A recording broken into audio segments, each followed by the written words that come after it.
available in more homes than the Pac-12 network, we are the podcast of champions. Fight! I give it back now to the 30. They're down to the 20. All the band is out on the field. I'm David Woods from Bruin Report Online. And here he goes, Miles Jack. And I'm Ryan Abraham from USCFootball.com. Liner gonna try to sneak it ahead. Touchdown, SC. We are the podcast of champions.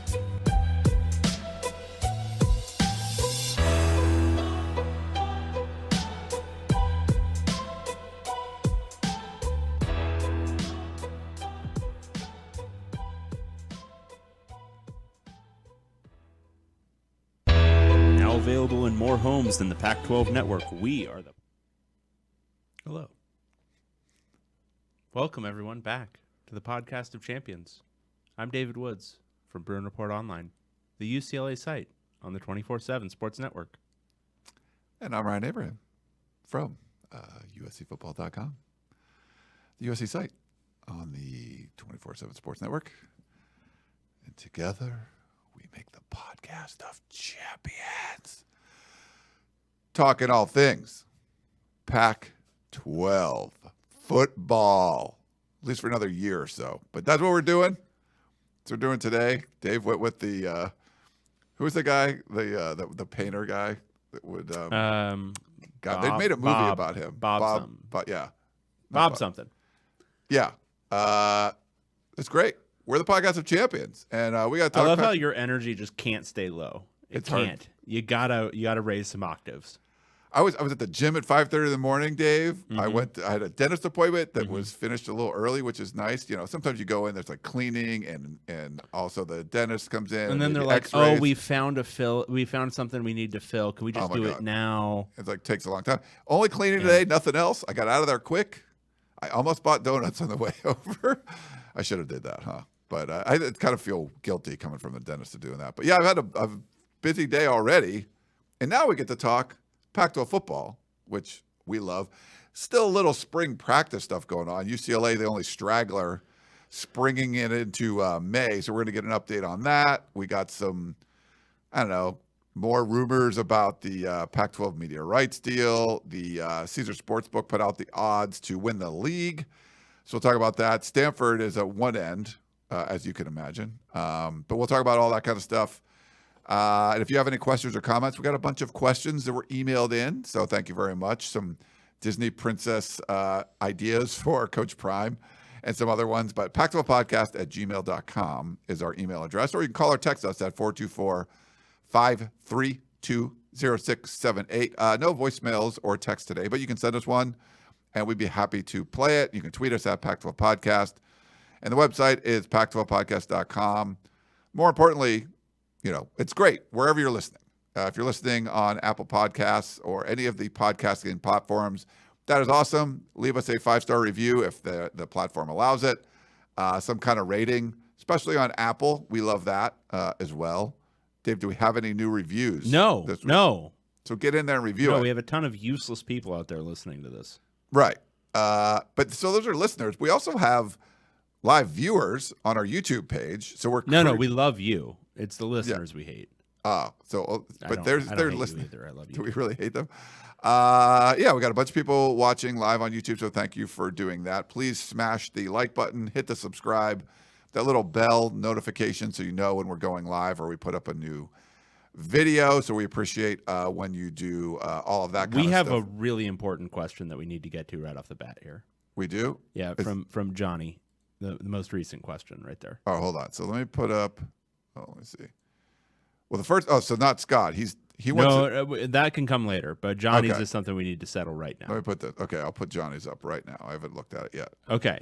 If there was a POC Olympics consisting of ping pong, pool, and darts between Dave and Ryan, who wins what? Okay. My guess is I'm good. I'm good at pool, and I'm good at darts. I will crush the life out of you at ping pong. Okay. So I'm good at ping pong. Okay. I'm okay at ping pong. So the thing with pool is you have an advantage, which is height and length. Oh, okay. Which if you need to go behind your back, if you need to do some, tricky things to get the shot you need, you'll have a little bit more ability to do so than me. Gotcha. I'm pretty good at pool, but Okay. I'm not some How about darts? darts. I'm okay. Okay. So I think you'd probably take darts and pool, and I'd take ping pong. okay, you would take If ping you're pong. certifiably good at both of those. Yeah, like I didn't grow up with a pool table, but my best friend did in his basement. So like you kind of played pool a lot. Like I'm if you play pool all the time and you have your own stick, like, yeah, I'm not going to beat you. But for the, average pool player, I'm probably better than them. I played a ton of pool my sophomore year at UCLA because there was a pool table at the in the common area in the dorms, and we would Nice. just go down there and play basically all night. And it was a lot of fun, and I got pretty good at it then. But I've probably played pool 20 times since then. Oh, okay. So like I still have the like understanding of Sure. like angles and the whole thing, but I haven't done it in a long time. So it's Nothing rough. like you like an Airbnb somewhere and they have a pool table. Like I love that. You Yeah, know, like if you're going somewhere. All right. If we add foosball to the exchange, where are we? You would crush me. I'm not good at foosball. Okay. I've only played a few times. Okay. Cool. Bowling. We could add bowling. Bowling. So I had at one time my own pair of shoes. I did too. I have my own ball. Oh, you have your own ball. Okay, that's superior. I No, got no, to the point. I got to the point. So when I lived in Portland for like a few months, we we entered a league, and with the league, you got 3 free games every single day if you went to the bowling alley. Wow. So I did that for a little while because I was working at Netflix in their call center, and it was like these insane 11-hour shifts, but I had like most of the day free, and it was only 4 days a week. So I would go to the bowling alley, like probably 5 days a week. Wow. So Got- it's better to have your own shoes. Got to then. the point where I was averaging like 180s, That's okay. 190s. But again, that was 12 years ago. I haven't bowled like that since then. So then you would beat me. Recently I broke 200 for like the first time, but I go like once a year or maybe twice a year. Got it. But I think here's the other question. If you gave us each a month to like practice these things pretty extensively, Yeah. then where would we be? That's Because I it. think if you gave me a month of bowling, I would probably get right back to I'm sure, where yeah. I was. But yeah, man, there's a lot of games to be played here. I love it. Maybe we should do that in the off season one of these years. Just do like, okay, this is going to be the bowling year, and we're each going to spend the next month preparing, and then we will have a bowling championship. I love it. Yeah, I bought like a used ball for like $30. I don't know, like 15 years ago when we had. What poundage? I think it's 15, I think, or something. Yeah. Or, but yeah, we were in like a league. Like there was a Lucky Strike at Del Amo, and so I help coach volleyball. So we have like volleyball leagues and volleyball classes, and I'm all involved in stuff. They would do like beach kickball. I did that for a little while, and one of the nights used to do like a bowling league, and it was just fun, mostly just drinking and stuff. But me and my buddy both bought like a used ball for like $30, and it was like, oh, cool, this is my ball now. That's great. Yeah, I had shoes too, but then like the bottom came off of them or something. Then they look pretty lame. So yeah, they can be kind of cheesy. yeah, But they can also be a lot better than the like weird faux leather that they use at a lot of these places. yeah. I went on a first date a couple months back. I think I told you about the person, and like the idea was let's go bowling first, and she had her own shoes. So I'm like, oh wow, so she's probably legit. And I wiped it. That's when I got a 200. I'm like, I swear to God, I've never I just wiped the floor with her. She got like a 75. And So what's your beer theory with bowling? Because mine is I improve through a pitcher, and then things drastically deteriorate after that. yeah, no, I think that's fair. There's a point of diminishing returns or whatever, right? Correct. Like, is that? I think it happens in pool too, where you're sort of like, hey, I got a little buzz going. Like I made that shot. Look at Yeah, this. And no, then it's sort of like blackjack, where if you get a little bit in you start to like loosen up a little bit. You're not so conservative. Like I think that's kind of what it is. Oh, I'm going to take this because I think I can do it. yeah, This pool, this shot. nice. And it's like nope. Nope. You like fall Nope. over. Nope. That's a very good question though. Thanks, Johnny. Yeah, very good football related question. I'm sure that was riveting for everyone out there. Yeah, I got 10 minutes in, and we're just talking about. It needed to be settled. All right, it needed to be talked about. I love it. How about cornhole? I'm good at cornhole. I'm good at cornhole. Oh, good. Oh, this would be good. Yeah, cornhole we'd be probably evenly matched. I love it. Yeah, beer pong. Yeah, I know. I do. I've done that. a bunch. I'd murder the game. Really? I would. Again, you've got to give me like probably a few games to get back in my rhythm, but yeah. Flip cup. okay at Flip Cup. Yeah. I would get kind of bored with it, so I would end up playing like derivations of it that included beer pong. Okay. Because it's just, I mean, you're just flipping a cup, you know? Right. They do after volleyball class, like we all go to Sharky's and it's like a big, there's this big long table and it just becomes like this massive thing. Cause we get like, they sponsor us, we get free pitchers of beer. So there's just pitchers of beer, like Flip Cup matchup. And they just do it. And I'm like 52 years old. I usually don't play, but every once in a while I'll go in and play, but it's always going on. I'm like, oh my God. And then, quarters, rage cage, those sorts of games. I haven't done quarters since like high school, but I was good at it. Yeah. Like, wow, it's fun. Trip down memory lane. Reminiscing. I got do you do the little tiki talk? Have you ever done like the tiki board thing? It's like a ring on a string that hangs from the ceiling, and there's a board with like a hook on it. No, this is too much of that beach shit that you like. It's a beach thing, yeah. Yeah. So I bought one. I got one for my house. It was like, do it. Like I did it like an Instagram story there. Like I did it. So I just film myself, and it just goes all the way up and clicks. And everyone's like, "How many tries did that take you?" And it was 4, but like it can be hard. Like it's hard to get sometimes, but. Anyway. A strong recommendation if you like drinking games and you have a group of like friends, say a bachelor party or something, Rage Cage. I didn't know about it in college. I only learned about it afterwards. A lot of fun. Okay. Someone Alex said Rage Cage. Oh, there. Yeah.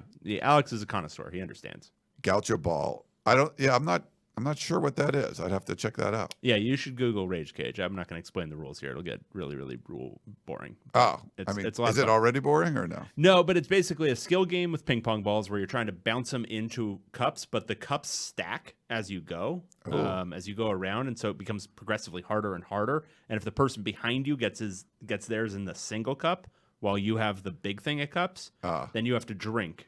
Oh, everything. Yeah. Okay. So it gets a little insane. Nice. All right. Well, why don't we just kind of jump into football? Why don't we just stuff? kind of jump right into the actual subject matter of this podcast? Without further ado, that's not a saying I like, but I use it. It's what recruits always use in their announcements, you know. Or no, it's is it that being said? That being said, yeah. With that being said, I'd like to announce that I am going to USC. Oh, Hal says go-kart racing. Never done. I've gone like a couple times. I'm not very good. I would need to like get a lesson or something, just like when you're supposed to turn and stuff. Like, you know, Yeah, I feel like I'm never going. Never done. Yeah. All right. Well, we got to talk about UCLA Bruins. Because they finished up spring practice. Yeah. The final Pac-12 team. Yeah, they finished on spring ball. Friday. Yeah. Friday morning. Cinco de Mayo. Practice, but I read your report. Like 50 fans showed up. Yep. I saw, Chip Kelly speaking afterwards to media. I think the first question I saw, I don't know who asked it, but it was like kind of a long question, which is a sort of a pet peeve of mine. Like just ask a question and move on. It was a really long explanation of like the quarterback battle or whatever. Yeah. And then Chip Kelly was pretty funny afterwards. He's like, well, it sounds like you thought about it more than me. So it's like, It was pretty good. Yeah. But yeah, so no Pac-12 network there. Chip Kelly kind of talked about that a little bit, but the floor is yours, Dave. What was wrapping up spring football? So it was a really interesting spring. Talked about it before, but there's a quarterback competition. There's a running back competition. There's new receivers. There's complete confusion on the offensive line about who's going to even be there. So it was a lot of fun on the offensive end. On the defensive end, personnel's more or less the same. Mostly guys returning. So not as much interesting there, but offensively, obviously, there's a bunch of questions. The headliner was the quarterback competition. Chip Kelly, playing his I haven't thought about that. But he was actually pretty forthcoming about it. He said, we don't really need to settle on a guy until deep into August. It's really just game week prep, and then you probably want a little bit more time before that just to get the guy comfortable with the idea. But as of right now, Ethan Garbers, he definitely performed the best in spring. Now, obviously, when you have a 17-year-old freshman coming in spring, the improvement from there can be leaps and bounds, and suddenly he could come out in August and look like the clear and definitive starter in Dante Moore. But right now, I would say it's Garber's job. Moore looked good. He had real flashes where it was just like, wow, this guy's a brilliant player. He's got a great natural feel. Really just understands ball placement, touch, like in a way that Dorian Thompson-Robinson literally never did. Like Moore's throwing balls where it's like, oh, that was the exact right way to throw that ball. Exactly perfect placement, exactly perfect accuracy, exactly perfect touch, the whole thing. But then some things became kind of clear about him in like the third or fourth week where intermediate throws he kind of struggled on. He's kind of started to struggle on as spring wore on, where it became a little bit more clear that he does have some deficiencies in terms of arm strength, at least with his present motion, because he tries to he's just throwing with the exact level of, force that he needs to. But on these intermediate balls, he'd be trying to toss it to a guy at the sideline, and it would take so long to get there that the safety would be crashing down on it. And it's not like he's throwing with maximum effort. And I think it's more of an adjustment he needs to make where you got to put more juice on that ball. But it's an adjustment he still needs to make, where he's just not quite there yet. Short stuff, he's really quick with the way he throws. It gets out very quick, so he's not a problem there. And on the deep stuff, like I said, his touch is excellent. But intermediate throws were a little bit of a bugaboo in the middle stretches of spring, so that'll be an area of focus, I'm sure, for him heading into fall. But Garbers, I think, right now is the top guy. I think the big headline for UCLA is the receiving core is probably, I love that. That's like Vanna White. The receiving core is probably the most talented receiving core at UCLA. I mean, as long as I can remember. You'd probably have to go back to Freddie Mitchell, J.J. Stokes era in the 90s, like those kinds of guys. Kyle Ford now. Well, it's not even just him. So Kyle Ford was really good this spring. He was, okay. He had a really, really nice spring. It's so good to see him fully healthy. Yes. Going into a year, and he's clearly got a ton of confidence. Took on a leadership role already with this group, like really vocal on the practice field, pumping guys up, big butt slapper, big handshake butt slapper. But like also like just doing like, kind of rare things that you don't like, bringing water over to like the freshman who just ran a route and then like taking him under his wing and like telling him, oh yeah, you did a great job or whatever. Like, and like, he's a great kid. So that's good to see. Yeah. You want to see him succeed. Yeah, no, he I think is a real asset. And the vocal part of him, like leadership for the wide receiver group, caused a little bit of consternation with the DBs at times. Really? Because he would talk a little bit of shit after some plays. What I would say about Ford is he's really, really good. He made some very spectacular catches, great contested catches. He's so big and so strong that he doesn't get knocked off his line. Like if you're a DB, you got to hit him, and it's probably going to be PI if you want him to not come down with a jump ball. And he can make spectacular catches. The thing with him was actually a lot of drops on like 5-yard passes, like where it would just be like concentration. You got to maintain concentration when you're in that situation, because those are the ones where you can't have drops. That's designed as like a pure running play almost. So you have to catch that ball. So that's an area. But the big guy was J. Michael Sturdivant, the Cal transfer. Yeah. Because Cal's offense was amazing, right? Well, this is the thing, is Cal's offense was a fiery trash heap, and he had 65 catches and almost 800 yards. That's pretty impressive. Yeah. Fiery trash heap offense. And watching him this spring, I mean, I the thing is, like, he was a 4-star. He's not like an unheralded guy, and he was obviously observed, but I still feel like he's a little bit underrated. And maybe part of it was being in that Cal offense, but his combination of size and speed, playmaking ability downfield, like this is gonna sound ridiculous, and I fully meme the shit out of it. I don't care, but like I was just watching him, like kind of poor man's Randy Moss, just over and over and over again. Where like even just the way he would catch the ball, you remember like Randy Moss when he'd run downfield, and the only time where he looked like he was about to catch the ball was right at the very end, where he would just kind of stick his hands out like this. Yeah, like he was just. It wasn't like it's a preparation. No, he wasn't given any indication to the DB that the ball was coming in. Right. Yeah. He does stuff like that. And so it was just, and then like just he can obviously beat guys deep. He's beaten basically every corner deep, which probably isn't great about UCLA's cornerbacks. But on top of that, on crossing pattern, he catches a ball, and he's got the guy on his hip or whatever, but he beats him to the edge, and then that guy maybe tried to cut him off, but he turns so fast up the sideline that he beats him down the sideline too. And it's just UCLA hasn't had a guy like that with that combination of size and speed in a long time. I mean, the only guy who I can even think of dominating a practice like Sturdivant did at times this spring was, you remember Jordan Lasley? So he had a couple. The thing with Jordan Lasley is he was a complete head case, but he had a couple of times where his head was screwed on straight. And his last year, I mean, he was incredible, but when he had his head screwed on straight, he was like kind of like that. And Sturdivant is like that, but obviously not a head case. So anyway, those two guys, Cam Brown's back, Braden Peague, a redshirt freshman, Titus Mokiao Adamalala is a junior. It's a really talented receiving core. So that'll make the quarterbacks' lives a little bit easier. But so the offense, I think the offensive line is going to get figured out. They've got a transfer coming in from Colorado and some guys getting healthy. So I think it'll be Who fine, doesn't have a transfer coming in from Colorado? basically. Yeah. I think it'll be a top 10, top 15 offense again. The big question coming out of spring is the defense, and you just can't know. You just don't know. Yeah. They didn't bring in a ton of talent, so a lot of it is going to be how does the scheme tailor better to these guys than it did before. It's a new coordinator, Danton Lynn. He's saying the right things, but you literally just never know until you watch some games. So defensively, it'll be a big question mark again, but I don't see much reason why this can't be a team that's about as good as last year, and the schedule is about as bad as last year. So 9-3, 8-4, one of those again. Extensions.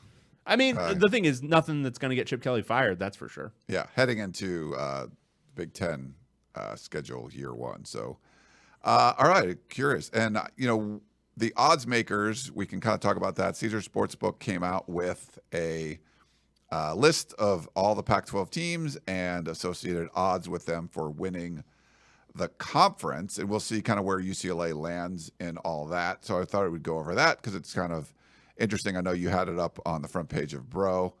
But Stanford, I don't know if you looked at this, David, but you're probably looking at it now. Stanford minus great value, 30,000 to win the conference. Great value. Yeah.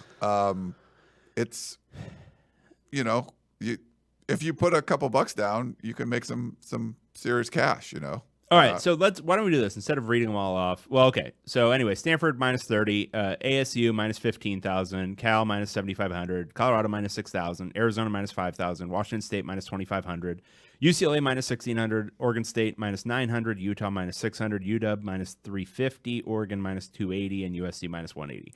What's the best value you see here? Yeah, it's just so you know, so Stanford is basically 300 to 1. Yeah, so Stanford, they're expecting Stanford to be by far the worst team in the league this year, which I agree with. So I think Stanford's too far gone for even 300 to 1. I don't think there's a lot of value there. I mean, I don't like, I would have ASU as a better. I mean, ASU. I'd have ASU above Cal. Yeah, I would have ASU above Cal. They're 150 to 1. But I still don't think I'm not seeing the sort of value there. We'll talk about Colorado in a minute. Some of the odds there, I wouldn't touch that. Arizona, but we're getting in there. But I think UCLA is the best value here. I think 16 to 1, they could win it, right? So that's pretty good. Oregon State's only 9 to 1. That's not. I think Washington State being 25 to 1. I don't love any of the top 5 from a value perspective. Yeah, I could go with UCLA just because they're sort of you could see them in the top 5. And the schedule is really easy. They avoid Oregon and Washington in conference. And you still get 16 to 1. So if a few things break right, then I think you could get value there. So I think I would agree with you. I mean, unless you think Arizona's going to make some, but that's 50 to 1. I just don't think any of those would really work. If anything, I'd rather take a flyer on ASU at 150 to 1. The worst value here is Stanford. You're just burning money. At 300 to 1, you need yeah. I would need that to be 1,000 to 1, I think, for me to take a flyer on Stanford. Yeah. But as far as the long odds, I'd probably go ASU.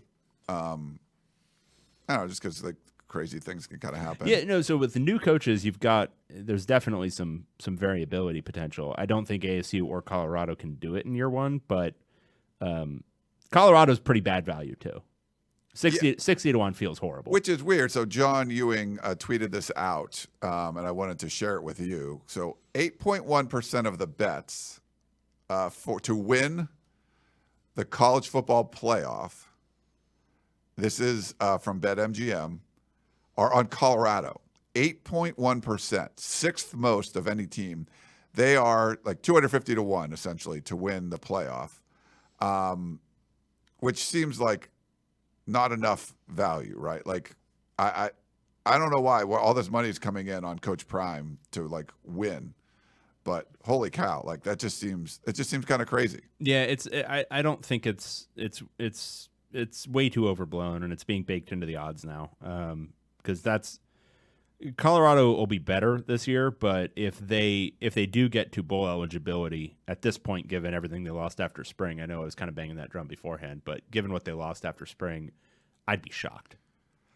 I don't get it, but it's sort of one of those things where it's just like, all right, here where we are, and this is what's, because that's tough. I mean, if you were going to say like win the Pac-12 like 60 to 1, I don't even think that's a great value, right? Like it's just, they've lost so much, but people, the magic of Coach Prime, I don't get it, but yeah. That's apparently kind of what is out there. But yeah, so interesting. We'll see. About favorites, who would you have as the favorite? Like, I mean, I think it's pretty fair as it is right now. I think Oregon might be getting a little overvalued just because, again, we don't know totally how that offense is going to look with the new guy.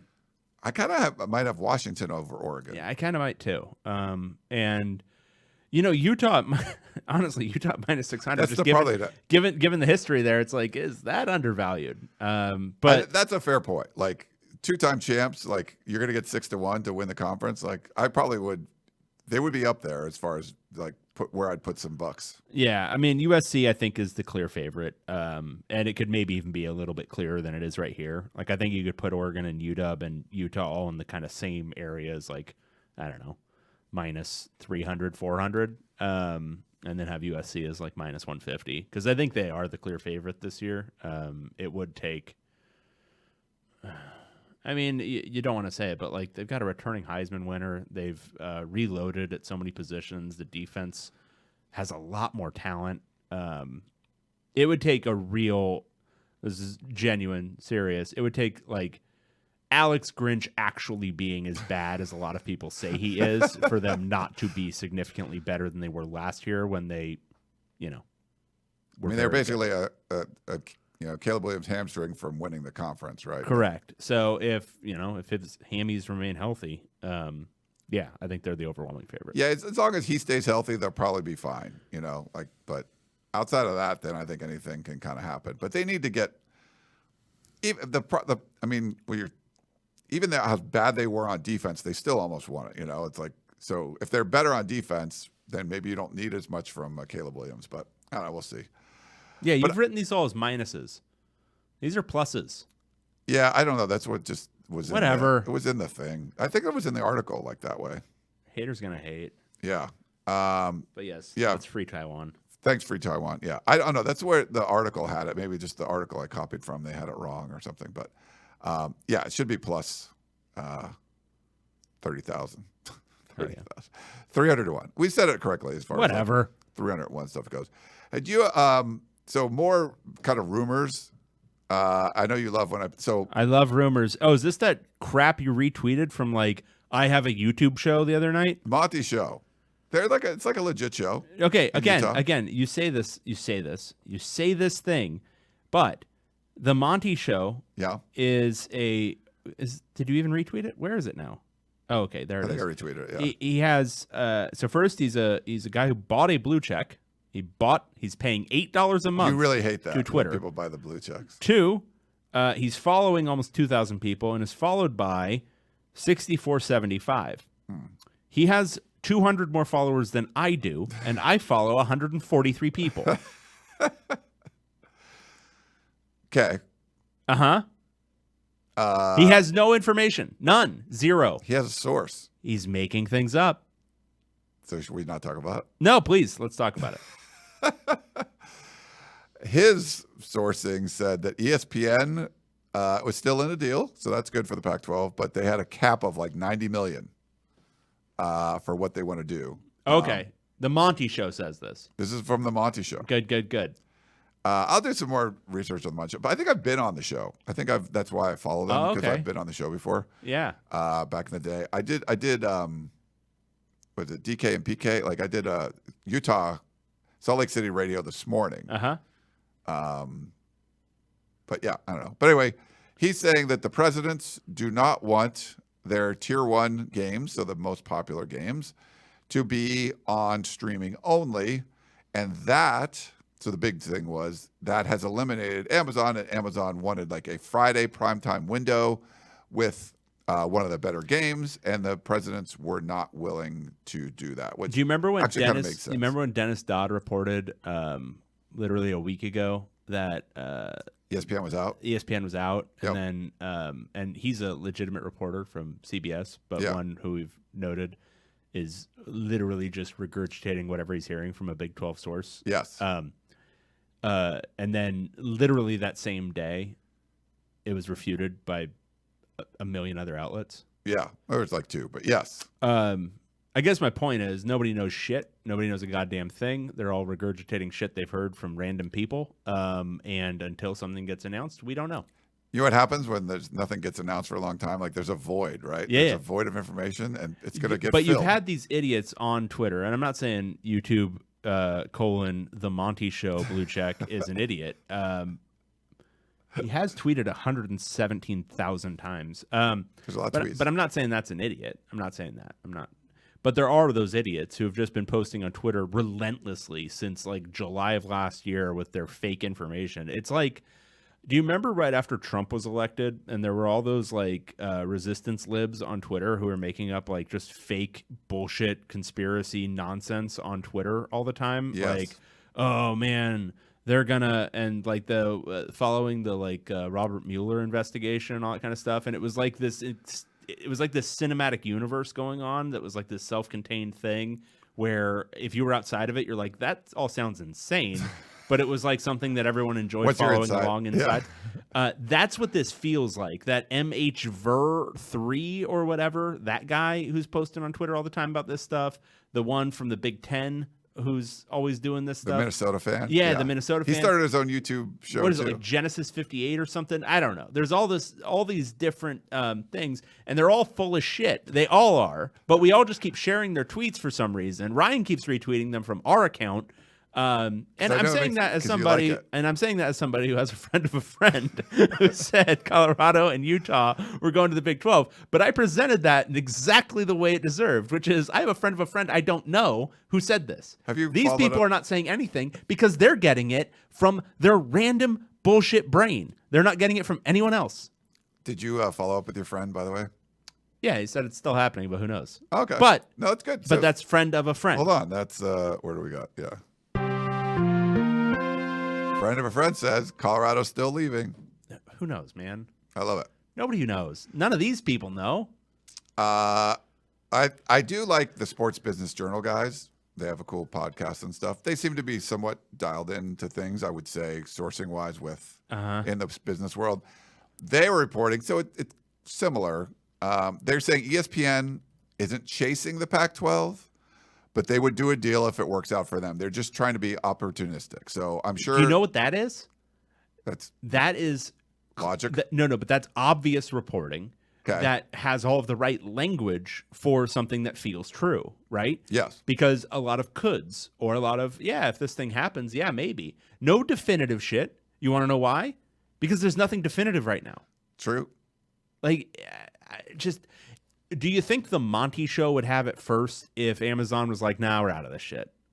You think so? The Monty Show's pretty, I don't know. I'm just, Anyway. It's in the Pac-12 footprint.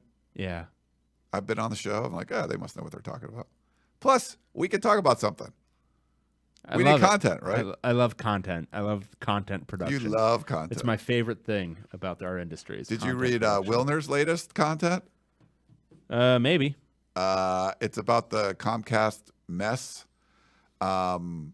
he thinks that the president should pay for it. But basically, like every school is going to have to they're going to $5 million less. Basically, Comcast is going to, for what they think, when they have to pay the Pac-12 for the rights for Pac-12 Network and all that, they're going to withhold the $50 million, whatever it is. And was it 50, 60? I forgot what it was. So they won't, that's basically like, well, we already overpaid you. So the next time we have to pay you, we're not going to pay you that or whatever. And so that would come out of basically money that would go to each athletic department. Wilner's idea was this was the president's fault. They're the ones that put Larry Scott in there, put him in that position. This should come out of some general university fund or slush fund than, having the athletic department. So the athletic directors have nothing to do with this. This was all at the presidential level. So that was sort of his thoughts. But it seems like this is going to start coming to a head here, and we're going to see some potential hits for athletic departments and their budgets. Yeah. Which is fun. That's a lot of fun. We love it. Don't we, folks? You've heard of this guy, Noel Mazzoni? Nollerton Mazzonal. Did you see, there was a funny tweet that I saw. Whoa. That was just your voice coming back at me because I turned the volume on my computer. Yeah, because you do that kind of stuff.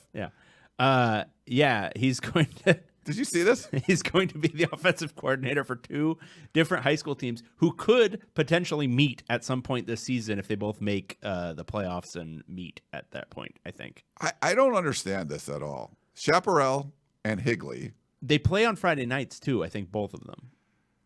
And apparently one practices early, one practices later, so he can do that. But, yeah, you're right. Games wouldn't be the same.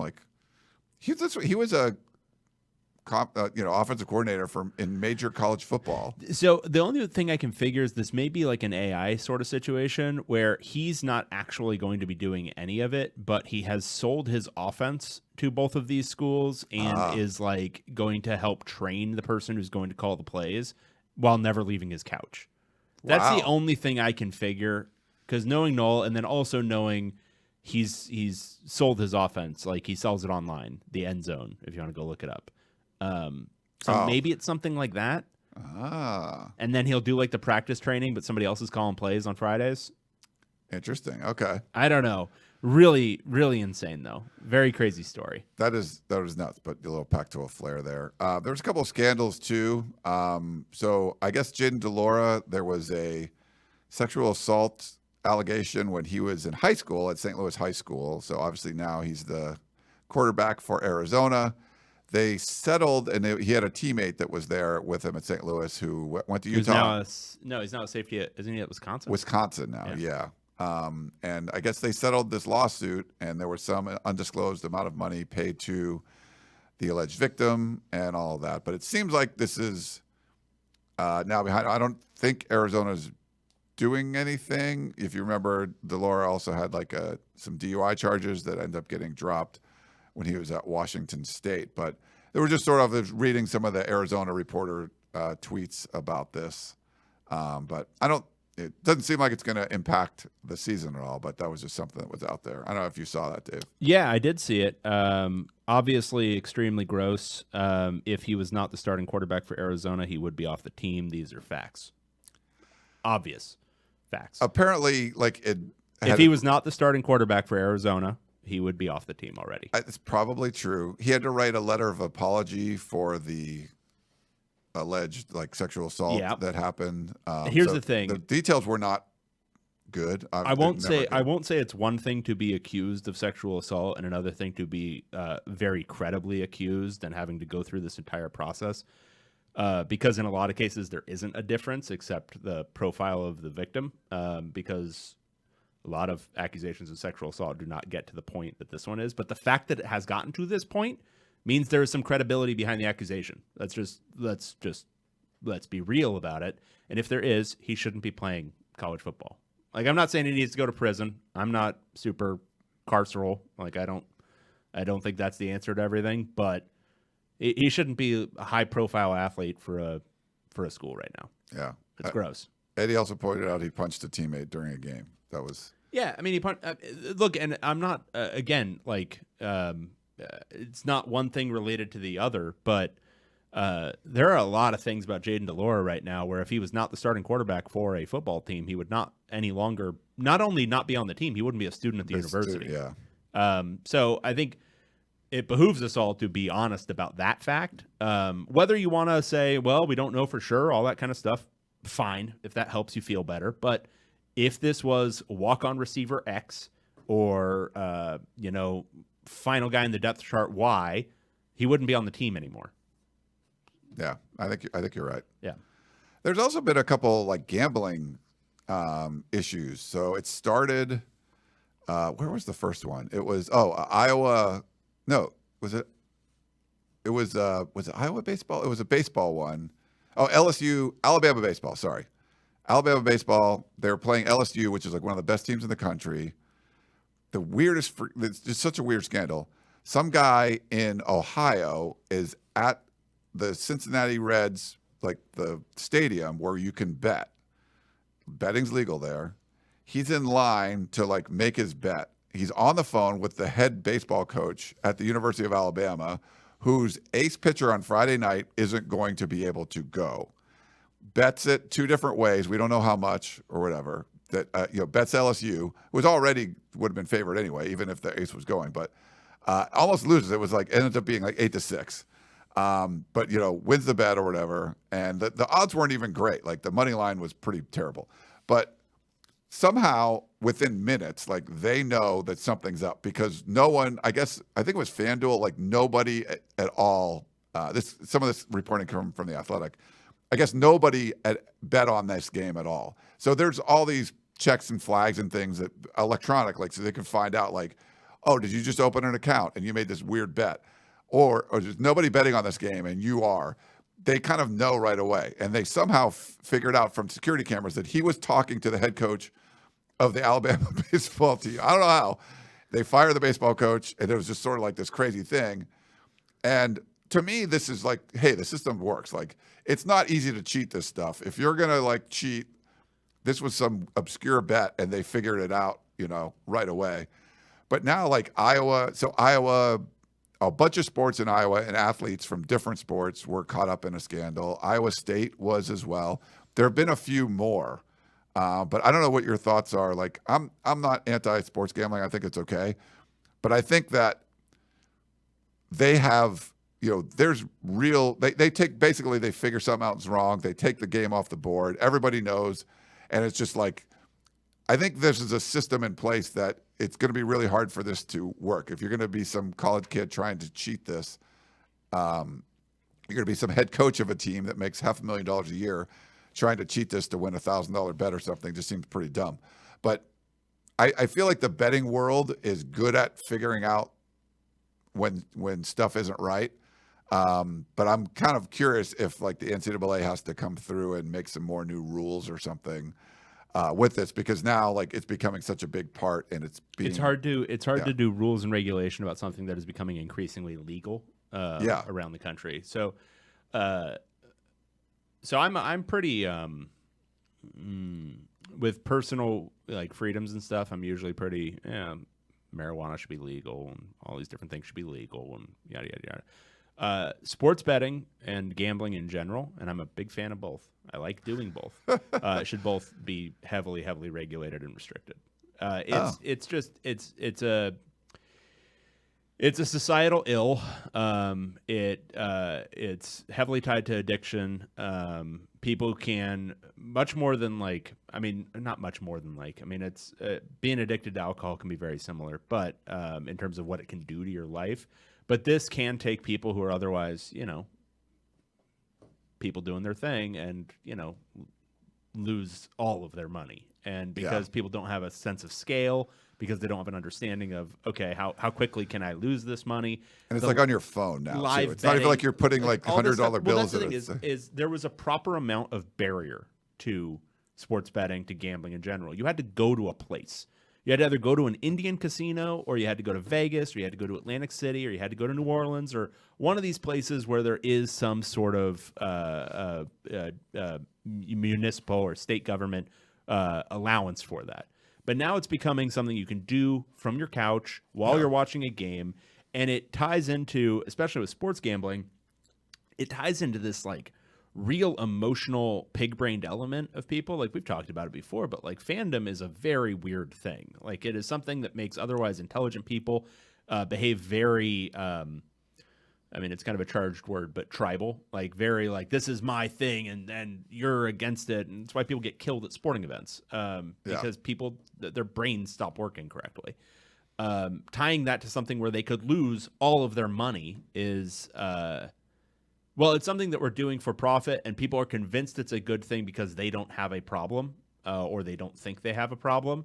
And so they're like, oh, well, I want to be able to easily put in my $100 that I do every week on the game that I want to get on. And if you have the disposable income to do that and you don't have an addiction problem, great, that's good for you. But that's not everybody, and it's not even a lot of people. A lot of people bet more than they should, and yes, I'm sure there's a lot of people out there saying, well, we can't protect everyone from every action that they do. Sure, but there's a reason why we regulate certain things. There's a reason why we regulate seatbelts. There's a reason why we regulate alcohol consumption. There's a reason why we regulate certain drugs, because some people aren't great at controlling their behaviors. Again, addiction.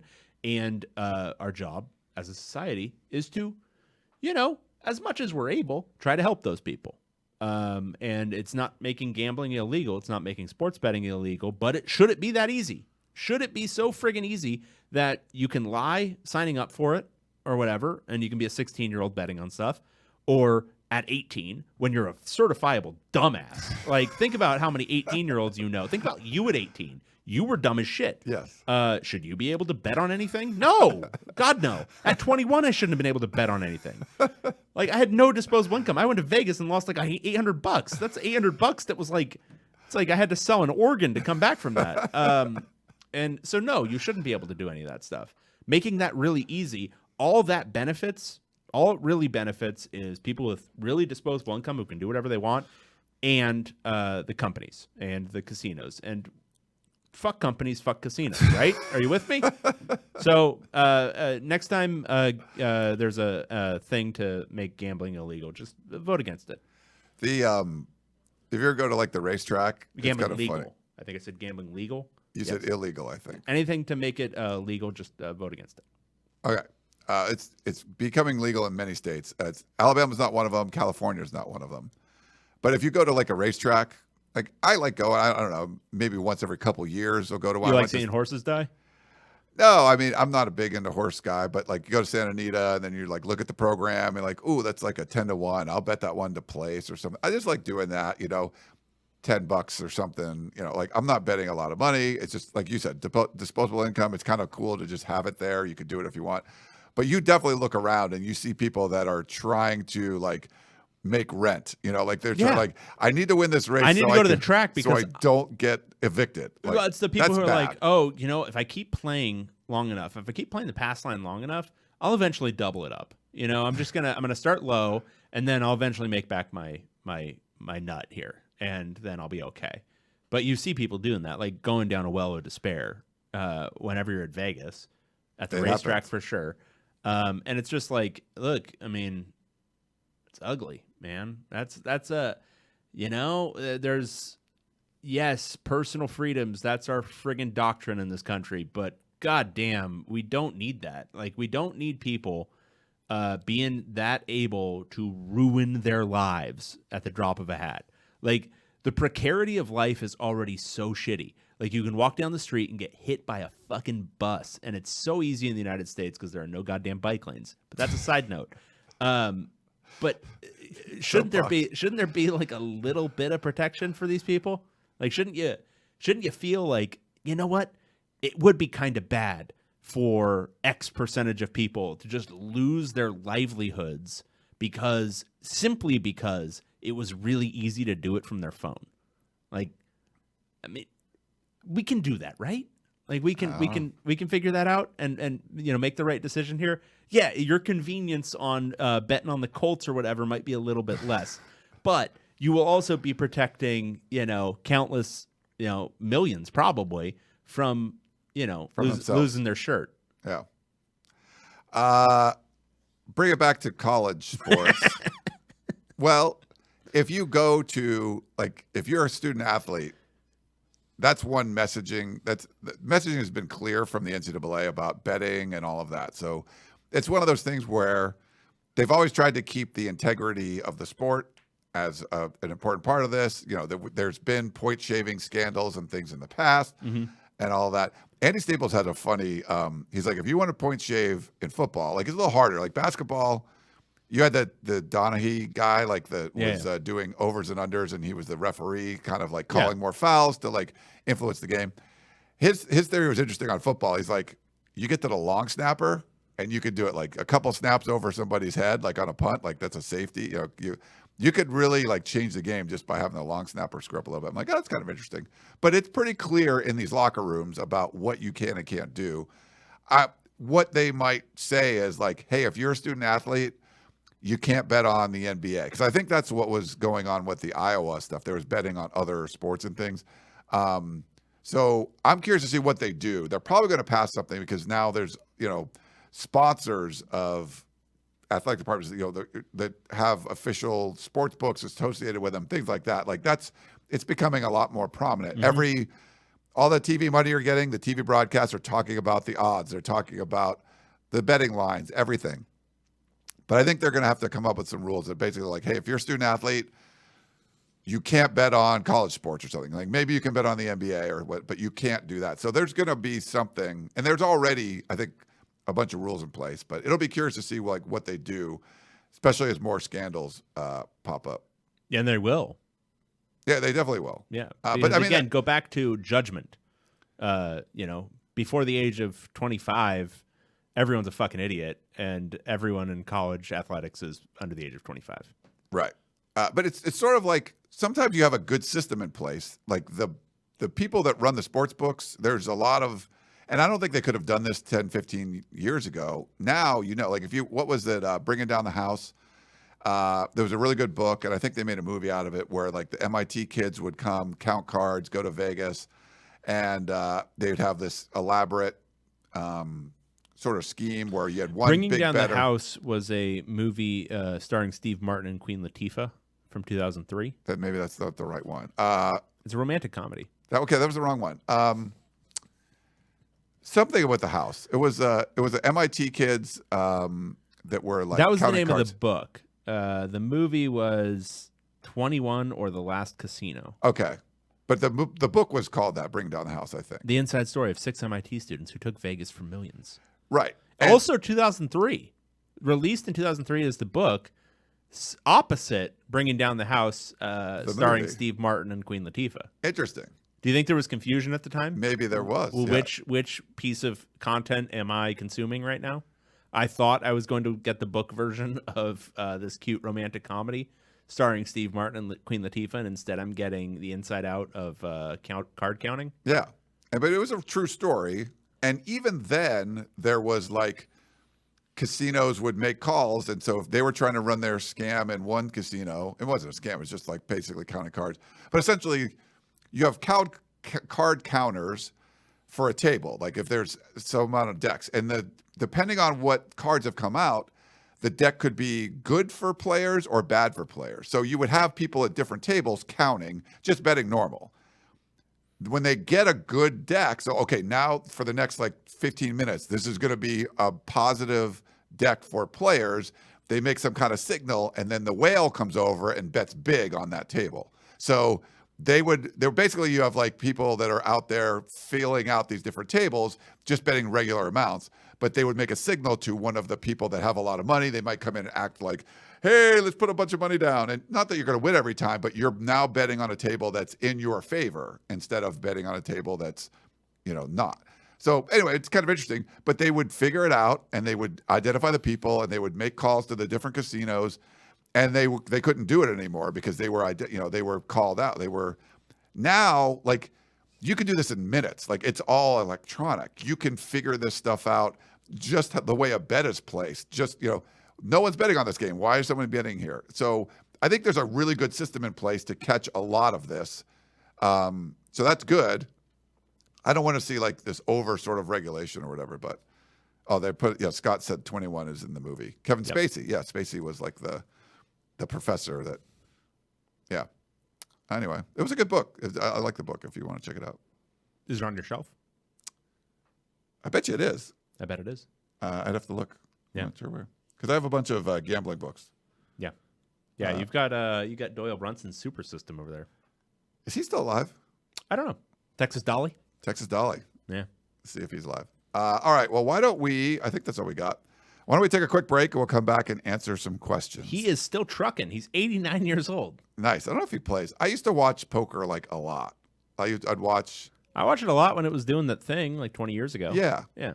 I used to go play. It was a lot of fun. Playing poker in Vegas is kind of, it's antisocial basically, because you're not like, if you and Dave and I can go to blackjack table or craps and play together, but if we're playing poker, we're like playing against each other. I mean, you can get drunk playing blackjack. If you get drunk playing poker, you're going to lose your ass. That's probably bad. But it's not as social where like if we had 8 of us, we could all get around a craps table and have fun. And if, we hit the point, we all win, it's great. Yeah. It's hard to do unless that. Unless one of your asshole friends is playing Don't Pass. Don't do that. Yeah, you don't want to be friends with those people. That's no fun. You're in Vegas to like, if you're trying to eke out like a 2%, like no, we want to all win and all buy a shot and do something dumb together, as opposed like that's what you play for. Like we're all on a heater and everyone's winning money and stuff. Like that's what you play for. So here's the thing.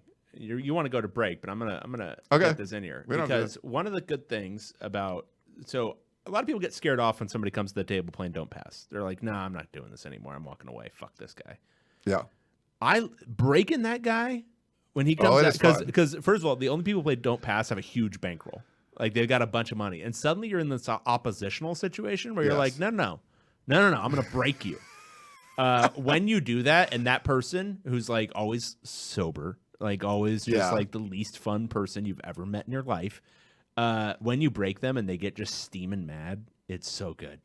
It's one of the most beautiful things in the world. And it's weird, like for when you're playing the pass line, hopefully people understand craps. If they don't, it's like there's just this finality to it when you crap out, right? Yeah. Like it's like all this money's on the table, 7 out, son of a bitch. It's just like all this money comes down. It's more of like a death by 1,000 cuts when you're playing the don't, because like someone hits 0.6, someone hits a 6, okay, he loses his bet and then he puts it up again. But they might do the don't come, and so he's got a don't come on the 4, and then someone hits a random 4, and it's like that comes down, So they sort of just like keep losing little bets along the way. Where for us, when you're playing the pass line, it's like, but money, all gone, and it's like crap. Yeah. All right, I want to go back to Vegas. Yeah, that just made me want to go play some craps. Let's go play some craps. But imagine if I could do that easily on my phone. Wouldn't be good. Can we? Can we do it? Probably. We can't. Yeah, we like California. It's not legal. So it's not legal, but you can still do it. I used to do remember poker was online, and then they shut it all down. Yeah, that's how I spent a good portion of my second year in college, in addition to pool. Playing poker. Yeah, it was poker and pool, and not a whole lot of class. Can you do so? It was like Poker Stars or like Party Poker. There was different. Party Poker was the one I was doing. I think I did that too. Yeah. You know what was cool? Like I played some tournaments in a live card room because we have them in California. It's so slow, like to actually have someone deal out all the cards. So when it's like I used to play like 2 or 3 tables at once on Party Poker. Right.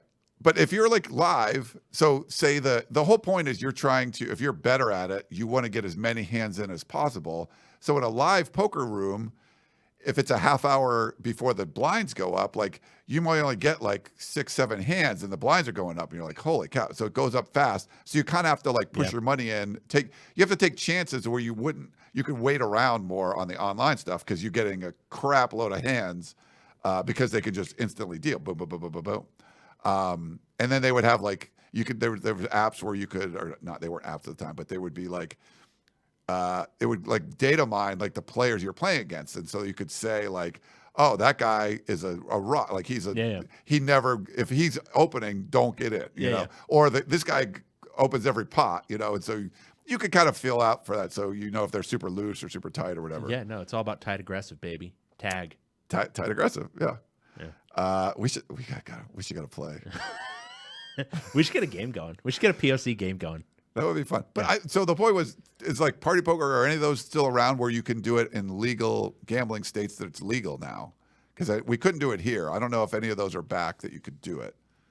Like you can do like FanDuel and stuff. I assume you could probably do those. I don't know. Anyone in the chat know? Gambling legal states, can you do online poker still? All right, let's take a break and we'll do a few questions.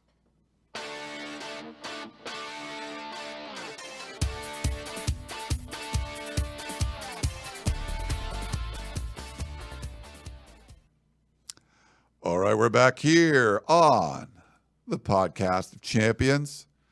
Thanks. We got like 40 people live in the YouTube room. Yeah. So thank you for that. Thanks for all the comments that are in there. If you have any questions you want to put in there, we will get to them. We have some emails this week. Start off with a trivia question from Matthew. I've done zero research, but I'm willing to assume the Marshall team, where the entire team died in a plane crash, returned more players than this year's Colorado team. Just food for thought. Keep it mediocre, guys. Matthew. Wow. Was the whole team, was it like literally the entire team? I didn't see We Are Marshall, but I don't know. do you remember? I don't know what that. I saw another Colorado player enter the portal, and I was like, another guy? But it was someone that I think was off the team already. So I don't know. But it was like someone that had. Yeah, only 37. Well, God, only 37 members of the football team died. So they definitely returned more people than. They probably returned more people. Yeah. That's a dark. It's a dark way to go. Yeah. Statement. Okay, this is from Montlake Blake. Pac-12 ROM communism. With all the news coming out of Colorado, it's easy to forget how the saga began. Deion took Jackson State to new heights and had his choice of suitors. You might say he had even achieved Freddie Prinze Jr. circa 1999 levels of desirability. He was rumored to be down to Cincinnati, about 12 months removed from a CFP appearance. USF, located in a talent-rich state, which could provide a prime ladder climbing opportunity to eventually land at his alma mater, Florida State. Auburn, who was rumored to be in the mix before they opted for the safe pick and hired Christian of the Year candidate Hugh Freeze. And then there was the woeful 1-11 Colorado Buffaloes, the college football equivalent of the awkward, knock-kneed girl stumbling and spilling her books all over the football field down the stairs out front of school. Watching this makeover he's attempting with the Buffs has me wondering, did Deion simply lose a bet? Is he trying to she's all that Colorado? Thoughts? Follow up, what rom-com best describes the other 11 schools? Okay. Let's start there. Let's start with Deion. Yeah. So he sent a clip of, I don't remember the movie, but then I watched it was like a 3-minute sort of summary of the movie, but like the kind of awkward girl and Freddie Prinze Jr. She's all that. Rachel Lee Cook, baby. She was kind of hot in there, huh?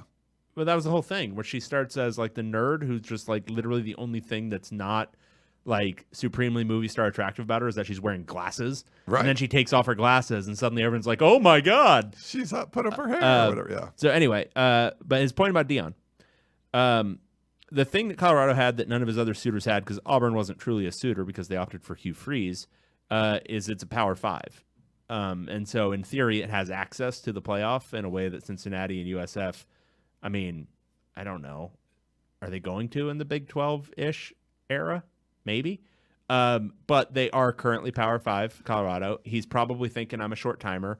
He's also probably thinking, I can do what I just did there. I can reload completely, whereas Cincinnati and USF were not disasters, Can you really jettison literally everyone the way you could at Colorado? Will there be as much appetite for that? On top of that, I mean, think about when Deion was coming up. Colorado was a power. Yep. Then he's probably thinking, well, the potential of that program is higher than Cincinnati and USF. So I think there's a lot of contextual things that make it make sense. And it's going to be a lot harder than like taking off Colorado's glasses to make them good, right? Yeah, no, this is not a Rachel Lee Cook situation. No, this will be like plastic surgery. But what if Colorado does like win the Pac-12?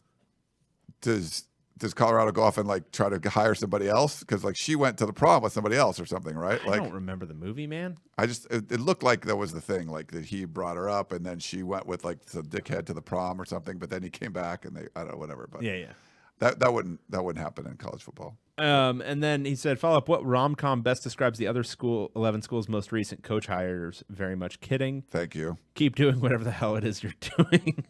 Don't know. P.S. If you're in the market for a new drop for Colorado or maybe for Coach Prime, looking down another former blue chip transfer, might I suggest this gem? Yeah, they did pick up Savell Smalls, right? Did we bring it up last week? No, we didn't. The former 5-star that transferred out of Washington. So that was a good pickup there.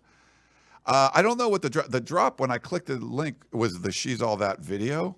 Yeah, so maybe it's just you're supposed to. I mean, it's like 3 minutes long. That's not a drop. So I don't know if there was a specific. It was basically like that "Kiss Me" song, "Kiss Me." You know. Oh, maybe we should just do that.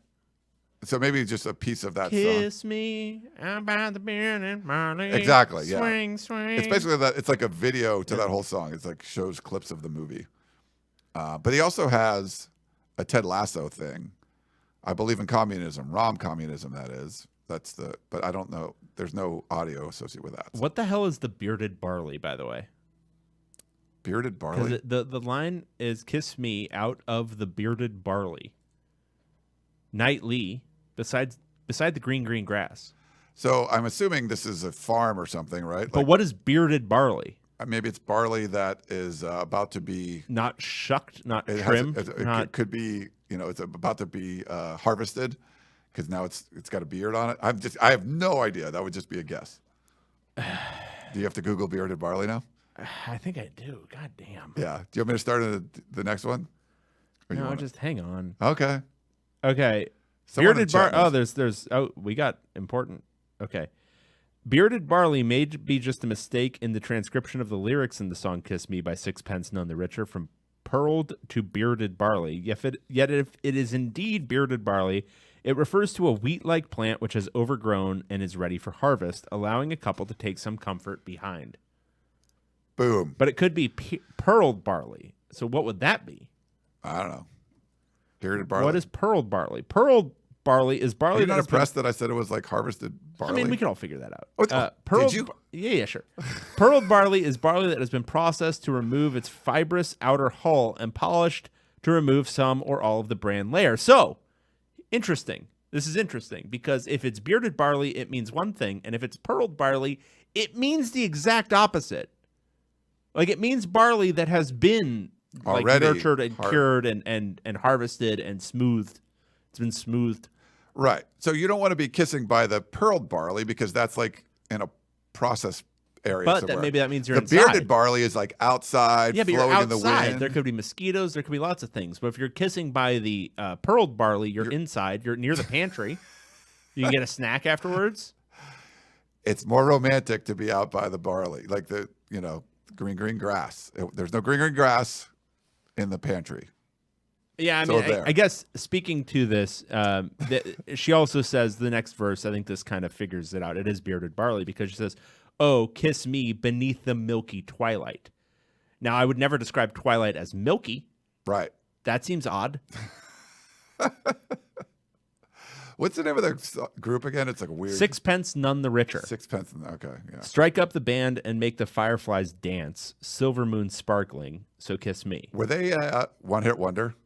Yeah, dude. It had come to be, on. right? Like, What the fuck is this? it had to be a one-hit wonder. It's amazing when it's like this is like a song that and it's like, yeah, they did nothing else. Like, okay. This is from Yeah. Deion Sanders' Disney Princesses. Ryan and Dave, you ignorant sluts. Last week, you two tried to go, we don't have anything to talk about Disney Princess compared to Pac-12 coach, and I was mildly disappointed by you guys' half-assed pick. See, Deion Sanders has a perfect Disney comparison, and you guys blew it. The reason being that you guys put too much emphasis on the princess part. That was a pause for dramatic No, effect. he wants you to pause for I know. dramatic effect. I did pause, and then I explained that I paused. Deion Sanders is Kuzco from The Emperor's New Groove. Again, I'm supposed to pause. I don't know who this is. Or what, Neither do I. I've never seen this. What is this? I don't know. Is this a Disney? If it's It's not a princess movie. Okay? I'm not an aficionado of everything that Disney has ever produced. oh, it says, tell me this doesn't describe Deion. His introduction is him kicking the door down by yelling, "Boom, baby!" Then he has someone in Elvis attire sing about how great he is.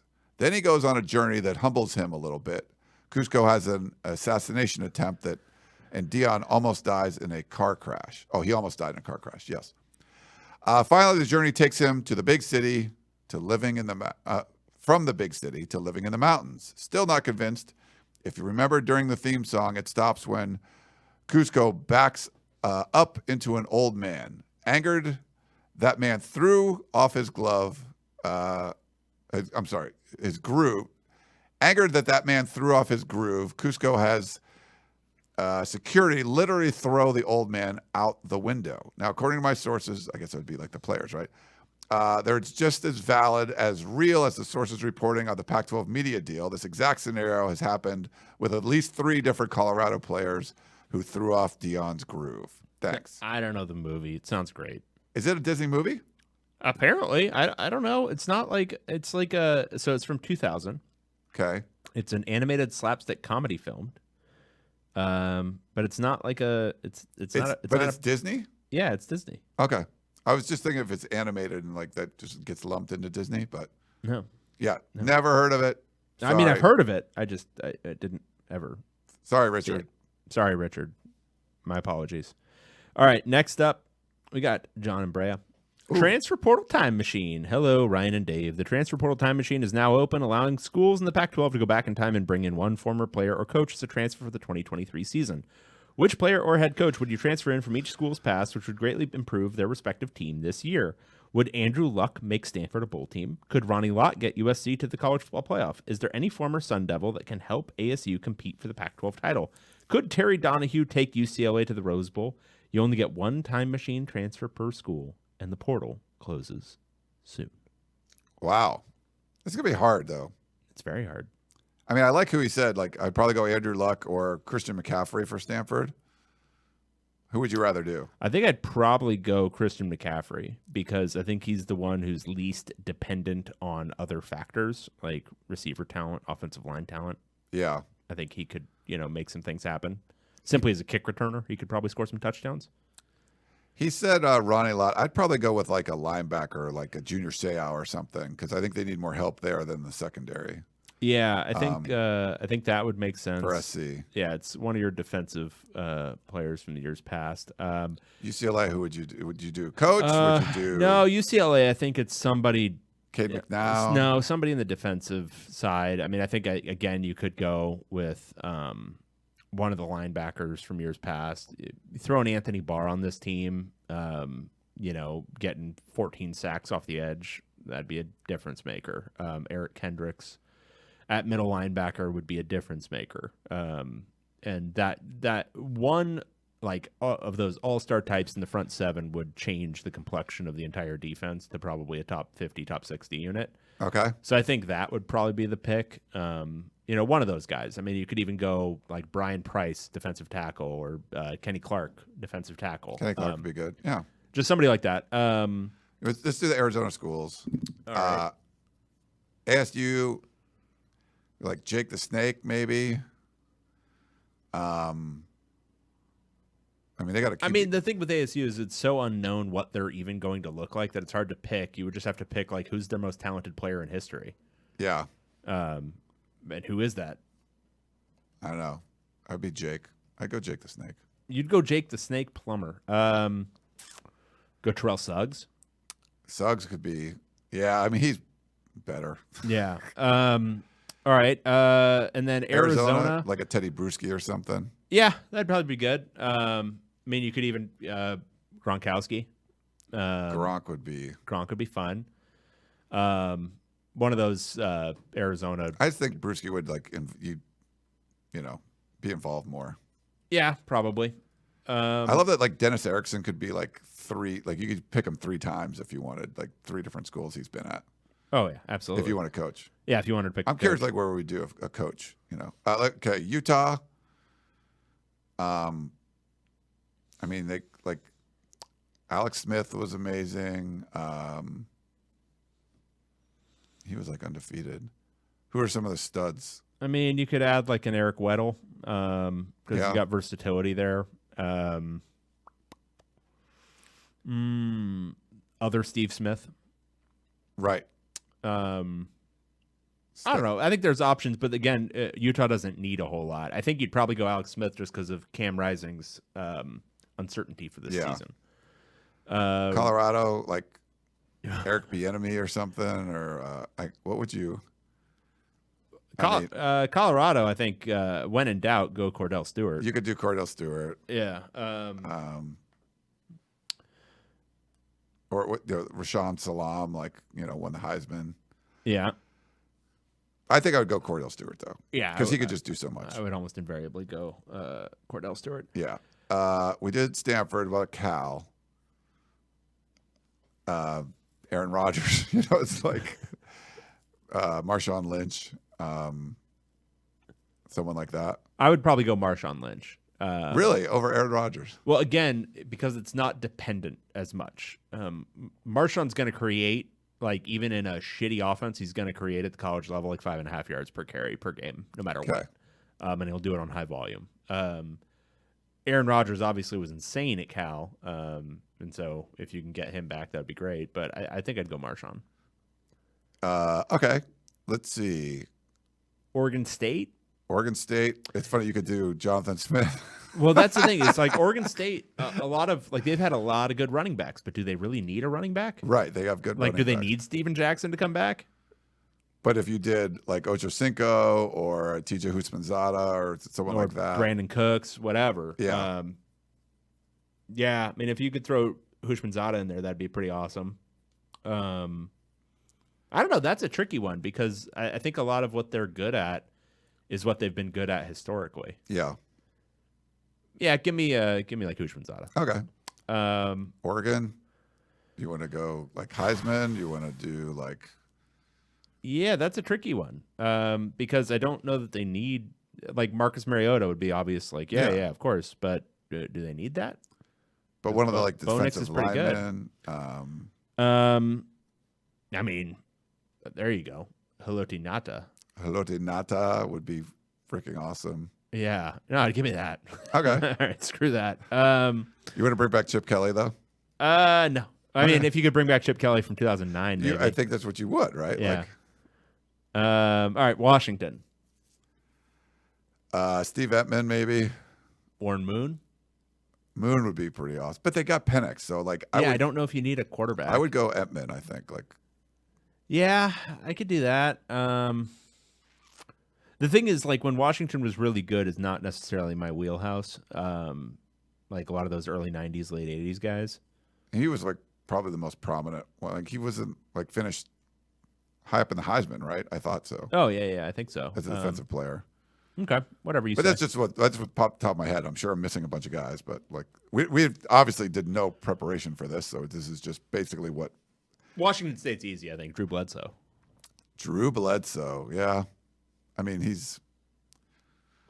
he would be a big upgrade over Cam Ward. I think that one I think is obvious. Yeah. They've had some really good corners and stuff. But yeah, I think you go Bledsoe. Yeah. Nice. All right. I think we did all right with that. All right. So here's the thing. Oh, somebody said, and this is probably correct, instead of Houshmandzadeh, Chad Johnson. I said Ocho Cinco, for yeah. State. Yeah. Yeah, I said Ocho Cinco too. No, I mean, either one of them. But so James wrote us a pretty long email. He's a Jake from UW that was No. He asked us not to read this. I know. I'm saying it's pretty long. And then he says, after writing this email and reflecting on it further, I decided I should ask you not to read it on the show. Thank you from Jake. I don't know. Yeah, he doesn't want us to read it, so that's fine. Okay, we won't read it. This is from Frank in Sacramento. Okay. It's been done before. On November 30th, 2014, UAB decided to close down the football program. UAB football was reopened on August 18th, 2017, with more retiring scholarship players, 13, than Colorado has now, 12. Wow. Returning, I assume he means. Oh, yeah. He put retiring. Returning. That's pretty funny. That's pretty funny. That they closed the program down for 3 years, and they still had more guys. Insane. There's that. And then Baxter, Colorado burns through, Dear Dave and Ryan, regarding your discussion of how Deion Sanders treated the Colorado players, I disagree with Dave. No. Most people do. Nope. Try that again. He disagrees with Dave. Try it again. He says agrees with Dave. Fine. I was trying to slip up by. He shows no class in his quote, "You're not my guy" way to clean out his roster. When Mick Cronin got the head coaching job at UCLA, his first message to players were, "Whoever shows up to practice tomorrow is, quote, my guy." He did that to show that he had no preconceived notions about players' playing time, bringing in his guys, etc., and showed he had class. Now, granted, this was before the transfer portal, and basketball with 15 or so players is a little easier to manage than a football team with 75 players, but there's class and there's no class. Personally, I think Deion is bringing a ton of new energy to the team, and Colorado has, I think it means has to be excited about something different than Carl Durrell sleepwalking on the sidelines. My personal prediction is unless he surrounds himself with a lot of good X's and O's coaches and coaches who can clean up his messes that he will make everywhere he goes, his tenure at Colorado will flame out even more dramatically than his, quote, new sheriff in town intro. But I guess when you're 111, anything, even a dude with a few years coaching experience in a cowboy hat, will be an improvement. Baxter. So I don't want to align myself entirely with this. I think Baxter. I do now after reading the whole thing. He agrees with Dave. Dave because hates this. I wouldn't describe any of this as like related to class. Cutting more or less the entire friggin' roster for Colorado is not necessarily the issue here. That's whatever. Like, you cut a bunch of guys. Well, they're a shitty team, so you're probably going to have to do that anyway. They were very terrible. Like, Mick Cronin inherited a basketball roster that had like a bunch of 4-stars on it. Yeah, you don't want to cut those guys. But Deion Sanders inherited a roster that was like half recruited by Carl Durrell, so they were all, guys who were really easy to get that he didn't have to compete for, and who just put out a 1-11 season. Cutting all those guys is not necessarily the issue. Now, the way it was done is just kind of shitty. Right. Like, you don't need to be that shitty. You could cut those many guys without like acting like. But like, class is like a weird way of describing it. It's just being a dick. He was a dick in a way that you don't need to be when you're doing something that's like, a little bit dicky, but has to be done. You don't need to be even more of a dick about it. Like, you don't need to like not know the guys' names that you're cutting. It doesn't take that much work to memorize 80 guys' names in the 3 months you've been in the program. Yeah. It's just being an asshole. So don't do that. If you're going to have to fire somebody, you don't want it to be like, I don't really know your name, but you suck, so get the hell out of here. Like, you don't need the bad feelings on top of everything else. Guys get it. I mean, yeah, they're kids, but they get the nature of the sport right now. They get that they were 1-11 last year. They get that they're not very good. They get all that stuff. But you could be less of a dick about it. Like, you can be like, hey, so here's the deal. I'm bringing in a lot of guys. Jake, or whatever your name is. Jake, I'm bringing in a lot of guys. Your scholarship's here, but you're not going to play.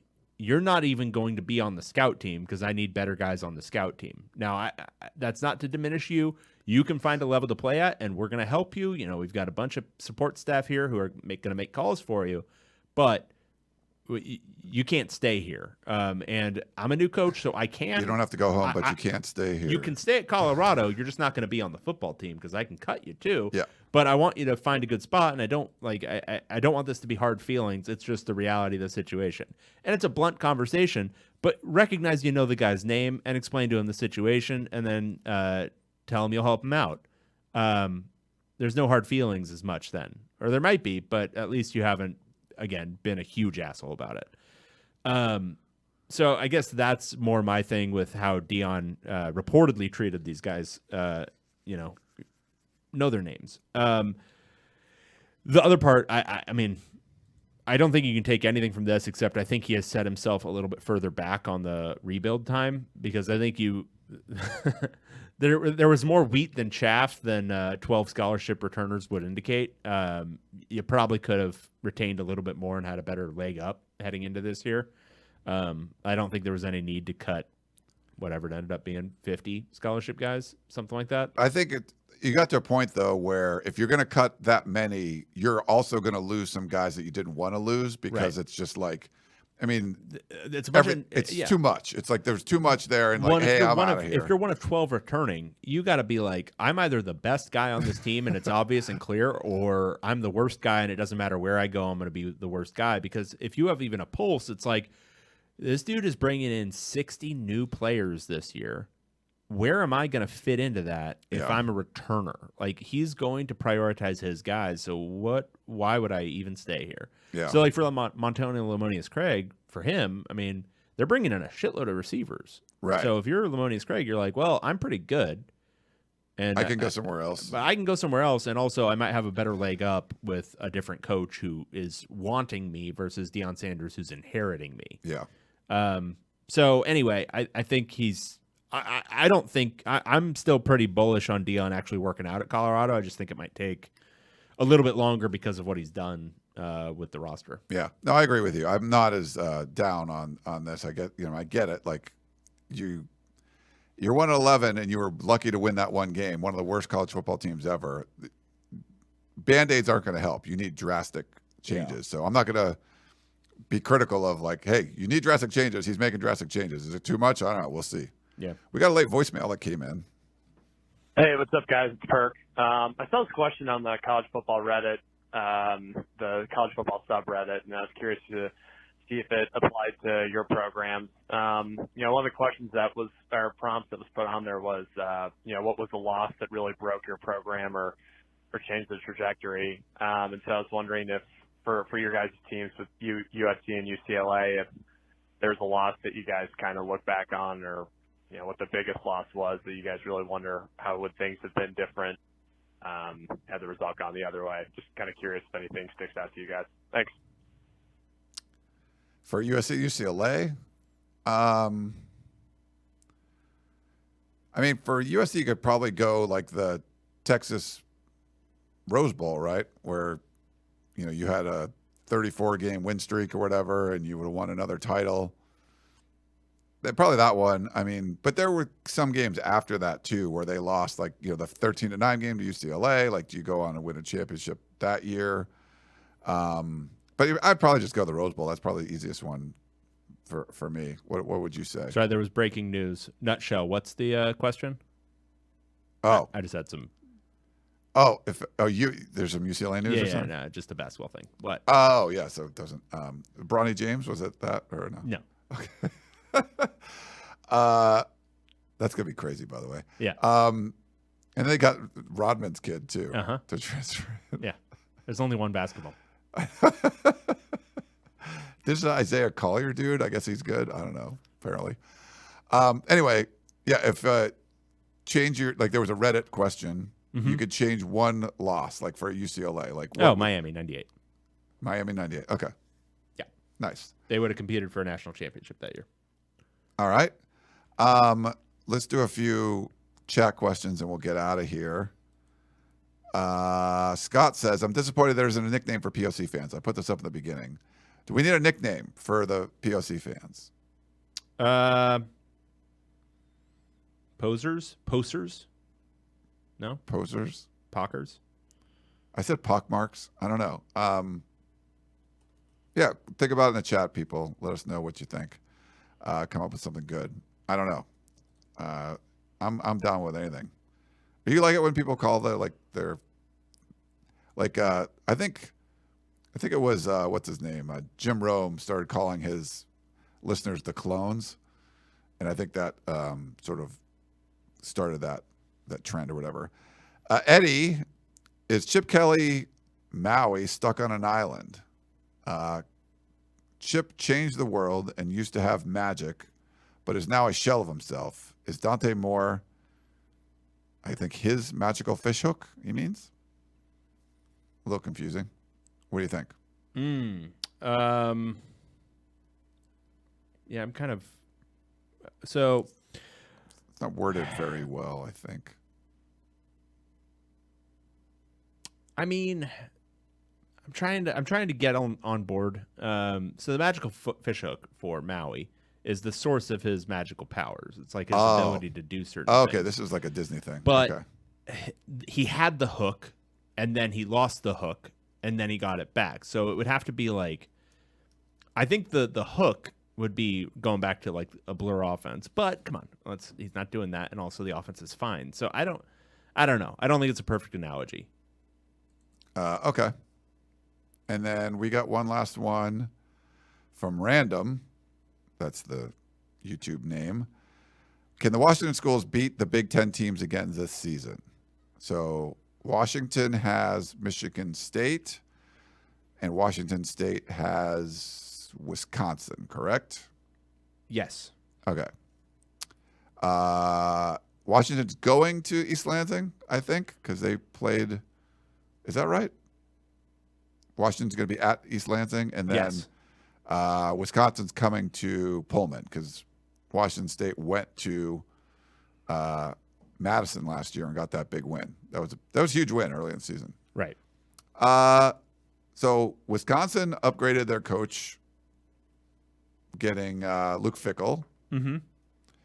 Michigan State's sort of reeling. I think Washington will probably wipe the floor with Michigan State. I'm not sure about Wisconsin, but it's not easy to come all the way to Pullman and play. Yeah, I mean, I think they have a chance of beating both of them. I mean, Wisconsin at Pullman is going to be interesting. Unless they're doing that in Seattle. I don't know. I don't think they are. Right? I don't think they are. I think it's supposed to be the first Power 5 non-conference in Pullman in like, I don't know, 150 billion years. Yeah.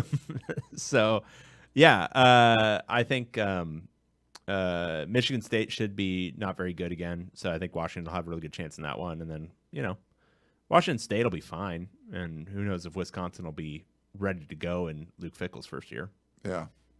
We had a couple ideas. Carlos says, how about the Dominions? The Dumb Minions? Dumb Minions. Okay. Howell says the Fighting Larry Scotts. I mean, getting Larry Scott in there would be something, if we could. Oh, what's Larry Scott's middle name? Some good ideas. I wish it doesn't have his middle name. Because I was thinking if it was like something like Larry David Scott, then we could be the LDS or something. Would that be? But then it was pretty obscure. No, it would be kind of Mormons. It'd be kind of fun. So LDS, really, Latter-day Saints. you were hoping that he had David as Yeah, middle name. just thinking out loud. That is my middle name. It's my first name. I've known that. Yeah. For a while now. Yeah. All right. Well, I guess we should wrap things up. Somehow we went out an hour and a half talking about nothing. Or, UCLA spring football. What about with our names? Rivids? Dyans? Oh, something like that. Mm-hmm. I don't know. Champions? Champs. Yeah. I like it. I don't know. We've come up with something. Nothing's like popping into my brain. Like sometimes you get good at this, and then like right now I'm just like The Mighty Herocious? Like a singular, like the Cardinal? Mm-hmm. Yeah. The Herocious? Yeah, I was gonna say the Herosians or Yeah. Herosians or The something. Herosians? All right. I think we gotta go. You think we got to go? I feel like I didn't get laughing gas at the dentist office, but I feel like I've got some somehow. Maybe it was like residual. Maybe it was just on in the room I was in while I was getting my teeth cleaned. Yep. I'm not sure. But yeah, I think it's going to wrap things up. But right over there is David Woods. I am Ryan Abraham. Hope you guys enjoyed the show, and we will talk to you next time. Bye.